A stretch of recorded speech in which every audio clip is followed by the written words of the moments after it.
Bruce, some of the people who are watching these videos are very busy, just like you and I. They've got all sorts of irons in the fire, pots on the kettle. You know, they've got families, and they've got work, perhaps church life, recreation, all sorts of things they feel called to do, vocations, things that they have a responsibility for. And could you help them think about how to balance all of these things underneath the reign and rule of Christ? Yeah, so I think, all of us, starting maybe when we're college students, and if you're in seminary students, and when we work a job and have a family, feel this pressure. We feel like we can't keep up with all that we've got going on in life. And so how do we deal with that? So one thing that's helped me is to draw upon Martin Luther's sermons. So not as often in his writings, but often in his sermons, he talked about the various callings that a Christian has in life. And he tended to mention 4, that Christians are called to a family, to a church, to a workplace, and to a community. And so the first thing I would say, if that each of those is viewed as a calling from God, then each has significance and should not be overlooked, and we shouldn't let one calling trample another. And so the trick then is balancing 4 things, to use those 4, all of which are callings from God: church, family, workplace, and community.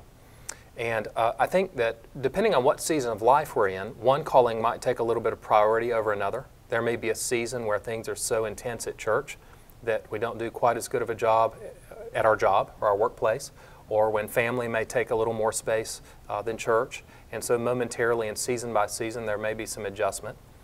And so that's one thing that I do, is I try to talk about 4 vocations and that each of them are callings from God.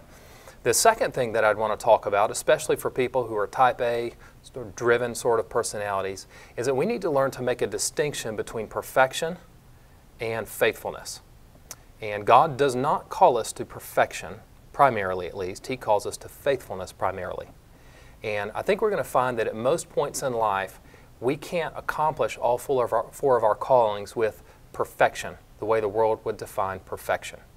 If I demanded that I do my job with perfection, I would end up trampling my calling to my family, my calling to my church, and my calling to my community. And I probably wouldn't often achieve that perfection anyway, even if I devoted all of my energy toward it. What God has called us to is faithfulness. And if we will be faithful to Him in all of our callings, in the station where He's placed us, we will please the Lord, and every once in a while we'll reach toward perfection, and we'll be able to do what we do with excellence. Help us think for just a second about what it means to be faithful. I love this distinction between perfection and faithful. And I think it's helpful, and I think it does begin to help people get an idea of how to pursue these callings in their life. But what does it mean to be faithful? Yeah, so I think faithfulness has a lot to do with wisdom. And, for praying that the Lord gives us wisdom to know how to be faithful. I'll get to faithful in just a moment in each situation. And I think that changes from season to season and from time to time. And so I think faithfulness then is a leaning on the Lord and asking of Him, what do you want me to do now in my particular situation? And I think that is always going to have to do with some universal things, like bringing all things under submission to His Word, shaping all things by His Word, shaping the things that we do and the things that we say by His self-revelation. And then there are some things that are not universal, that are particular, and that will be, how do I apply that to my particular situation and my particular callings as they exist right now at this point in my life?